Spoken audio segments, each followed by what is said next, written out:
You want to support Roland Martin Unfiltered? Be sure to join our Bring the Funk fan club. Every dollar that you give to us supports our daily digital show. There's only one daily digital show out here that keeps it black and keep it real as Roland Martin Unfiltered. Support the Roland Martin Unfiltered daily digital show by going to RolandMartinUnfiltered.com.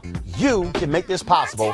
When city Republicans unveiled their proposal to reform law enforcement in the United States in response to the national protest following the death of George Floyd. Now, the proposal, called the Justice Act, includes incentives for police departments to ban chokeholds, but does not end them. More disclosure requirements about the use of force and no-knock warrants, but doesn't end them. And penalties for false reports. It also includes emergency grant programs for body cameras, makes lynching a federal hate crime, and creates a commission to study the conditions facing black men and boys. The person who led the Republican effort is Senator Tim Scott from South Carolina, the only black Republican in the United States Senate. And so that's what he announced today. The news conference today, of course, there were a number of things that were talked about there.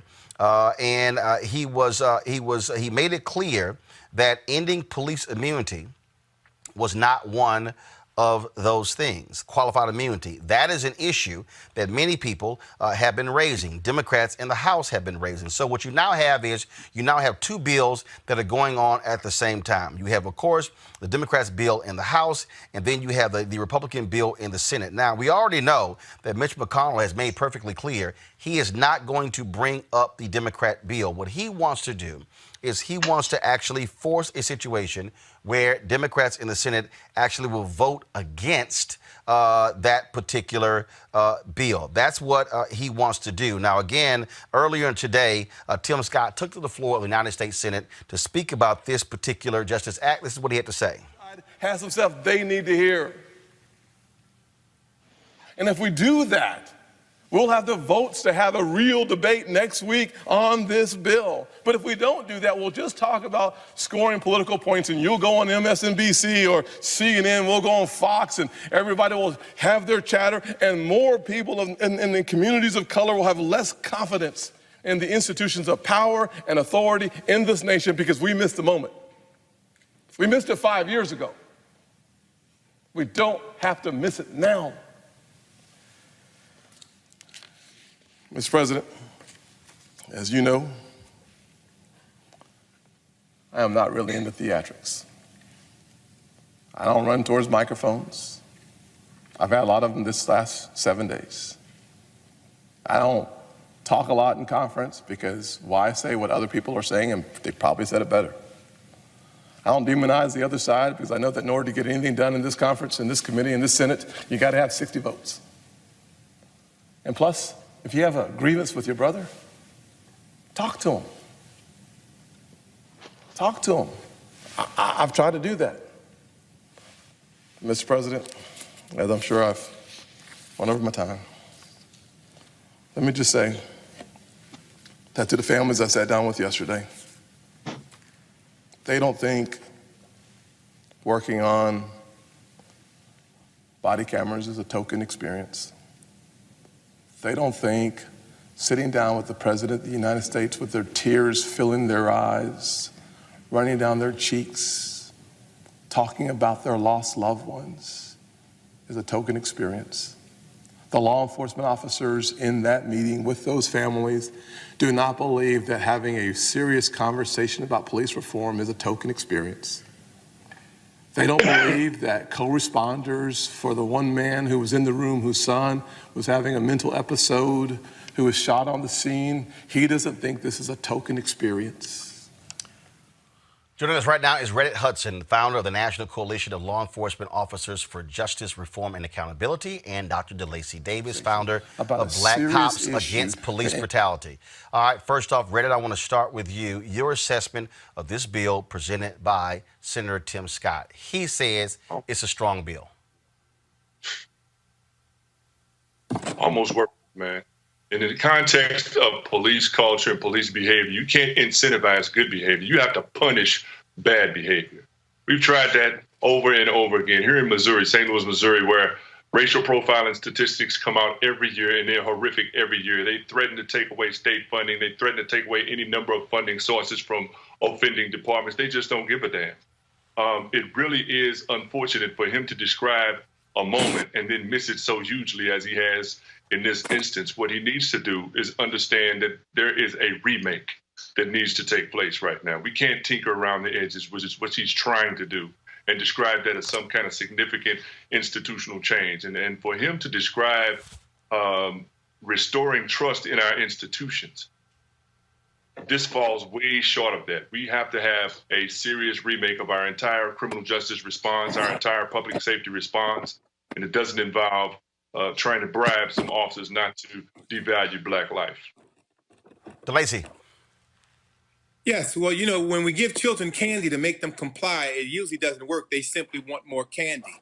And so I looked at the bill, I watched the press conference. They talked about training, duty to intervene, data collection with the database at the local level, and then a National Criminal Justice Commission.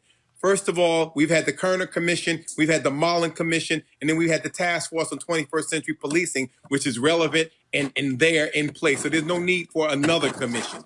Second of all, the data collection. What are we collecting data on? We're seeing Black bodies laying all over the street. And finally, the duty to intervene. Let's be very clear. In 2016, they had already revised the use of force policy in Minneapolis. In fact, the officers all there with Mr. Floyd had a duty to intervene, and none of them intervened. And then finally, training. How do you untrain the racists? How do you take the racist and white supremacist culture out of policing and somehow get a good cop?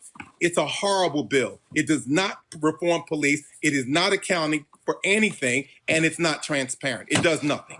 The fact, Redditt, that it does not ban chokehold. First of all, guys figure out. Let me know what's up with this microphone, because I'm keep hearing this microphone that's moving. So please let me know. Tell me what's going on with no banning of chokeholds, no ban when it comes to no-knock warrants. In fact, earlier I saw this MSNBC graphic that laid it out, and it was kind of like, okay, so we hope they change. Yesterday, we had former Sergeant Cheryl Dorsey, the LAPD, where the cop said, "Oh no, that wasn't a chokehold against Eric Garner. I think she said that was like it was an upper body seatbelt type restraint."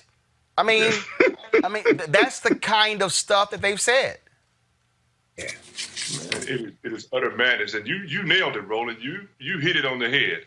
What they're doing is positioning themselves. As much as Tim Scott tried to decry the political aspects of this and say that it shouldn't be politicized, that's exactly what they're doing when they introduce a bill like this. As you said, what they're looking to do is get a no vote on it from people who are more serious about addressing the real issues that face us as a nation right now, when we have a real opportunity to eradicate institutional racism and police culture and do it through legislation and movement and work on the ground. Combined together, we can get that thing done. But with senators like Tim Scott doing the appeasement dance with police unions and the other folks who were surrounding Donald Trump when he signed that wonderful executive order that he put out yesterday or the day before, this is what you get. Ineffectual legislation that does nothing more than give them something to talk about, claiming they're making a real effort to address systemic issues. He couldn't even acknowledge.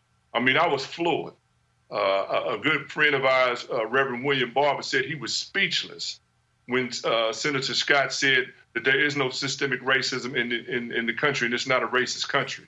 When you're living that far away from reality, I don't expect you to be effective on real problems. No ending of qualified immunity in Senator Scott's bill, DeLacy. That is the case in the Democrats' bill. Democrats' bill, no new funding. Republicans, more funding in their particular bill as well.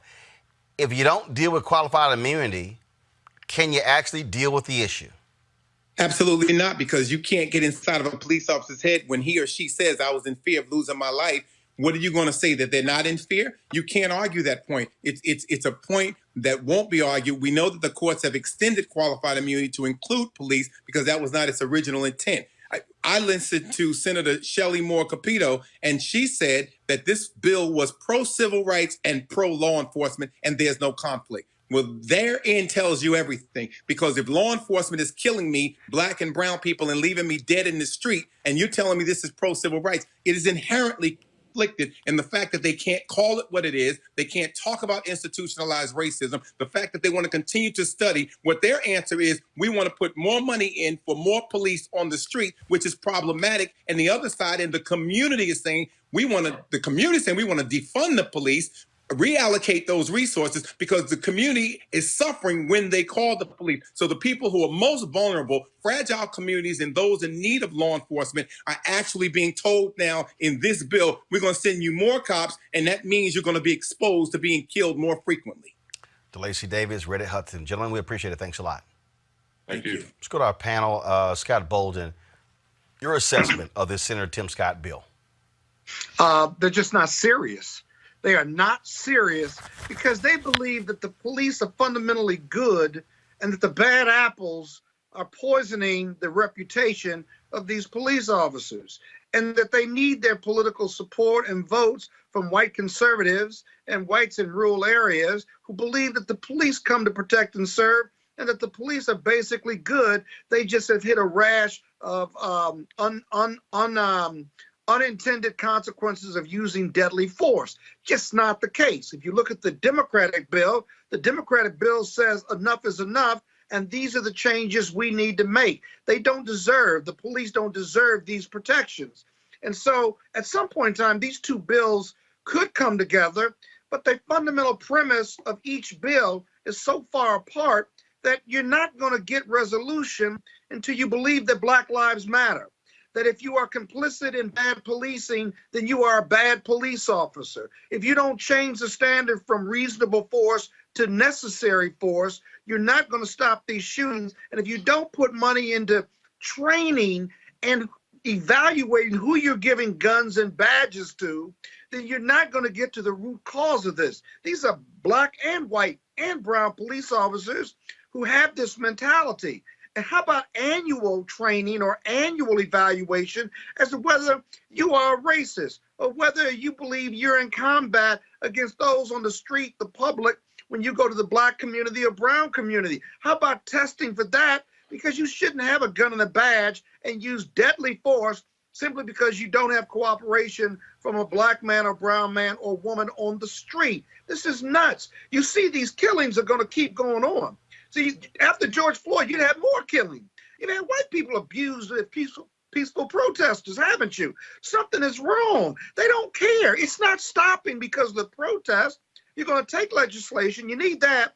But you also need to reevaluate how you're evaluating police officers before giving them a gun and a badge. It's twofold. You got to do both of them. And if you don't do both, the killing fields of Chicago, Atlanta, D.C., New York, of Black men by police is not going to stop.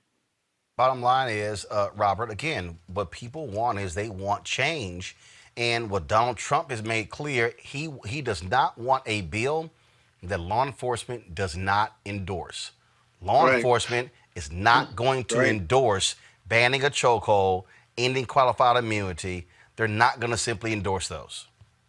Oh, well, look, Tim Scott has been put in an all but impossible position.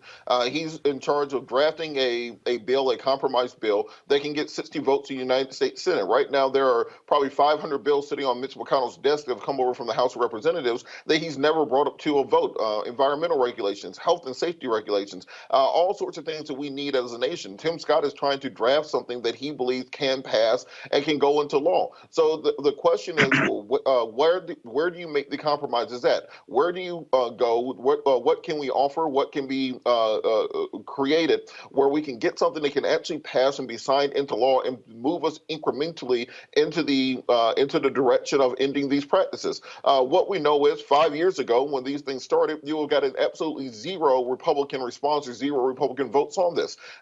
3 years ago, Donald Trump was saying, drag that SOB off the field with regards to NFL players who were kneeling. So the fact that now we are even having the conversation and getting some form of legislation, I think that is a beginning point to jump off from. So instead of us hopping on Tim Scott, let's find out how can we make his bill better? How can we bring in more elements of the House bill and still get the 60 votes we need for it to pass? Otherwise, we, as Tim Scott But why said, are we moving incrementally then, Robert? Why are we moving incrementally? We're moving incrementally because you have a Tea Party over the last 400 years, and you want to move incrementally? Stop it. No, That's the problem with the Republicans. Scott, and the Democrats have said we're not moving incrementally. There's enough empirical data and evidence and dead bodies to show where you need to move dramatically and reduce this power and get some systematic change in the police department. Nobody's moving incrementally like this is some type of economic incentive program. People are dying. What are you talking about giving credit for incrementally moving? Scott, we need bold action and bold action now. Scott, this is the issue you're going to run into. That it still has to pass a Senate that's controlled by Mitch McConnell, where you have Rand Paul, who is blocking the anti-lynching legislation, where you have we're going to take care of them in November. If we can't happen, we're going to happen later. But you cannot move incrementally. One second, Robert. You're saying that black lives one second, Robert, finish. Black lives incrementally, not decisively. Stop it. Enough is enough. Stop it. Look, Scott, if the United States Senate had a composition like this panel, I would agree with you completely. But you have to have something that can pass and can be signed into law. Dr. King didn't get everything he wanted in 64. We didn't get everything we wanted in 65. The fact is we have to start moving the ball forward, or we're marking time. We can't continue marking time. 1 second. Don't talk over each other. I can't hear either one of you. Brooke, I want to go to you. Robert just said that. Yeah, so hold on, Brooke. Hold on. Robert just said that Dr. King didn't get everything that he wanted in 64, 65. But you look at the Fair Housing Act. That was filibustered by Republicans for 2 years. And it was Senator Edward Brooke, the first African-American elected since Reconstruction, Alpha Scott. And he was the one who fought his own party and broke the filibuster. At some point, Senator Tim Scott, Brooke, needs to stand up to his party and say, no, if I'm going to put a bill out, I'm going to put a real bill out. And these are the things that need to be in it. There have been times where Senator Tim Scott has said, this federal judge bridged too far, and they withdraw the nomination. Senator Tim Scott can be far more aggressive in challenging his party. He has the moral authority, and trust me, they will listen, but he has to be willing to actually do it, Brooke. Yeah, he's not put in an uncomfortable position. He chose this position repeatedly. He is where he wants to be. It's his decision. It's a conscious decision that he's making to be the face of a bill that I think we're talking a lot about how much good this does and not enough about does this cause harm?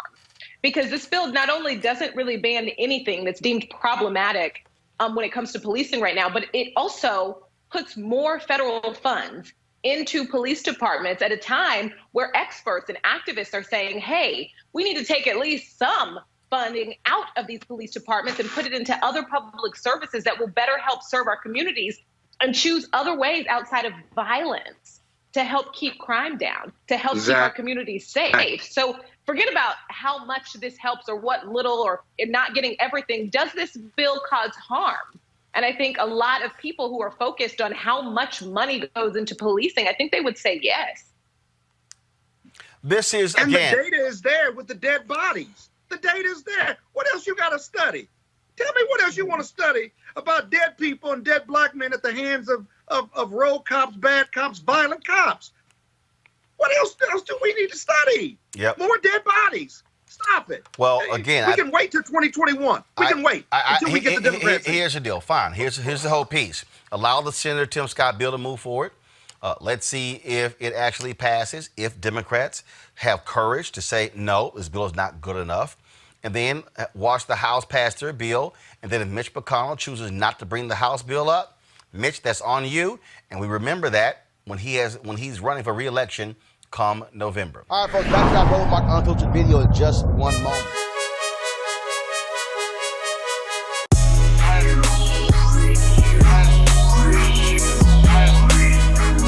Fam, we support black-owned businesses, obviously, so check out these headphones by Seek. Mary Spio, her sister, she is the designer, the inventor, the creator of these unbelievable great headphones, 360-degree sound 4D headphones. If you do gaming, you can use these headphones. You can actually talk. There's Bluetooth as well. Unbelievable. And so they got a partnership with us, folks, and that is you have a promo code. If you buy these headphones, you get a discount. Go to Seek.com and use the promo code right there. You see it, RMVIP 2020.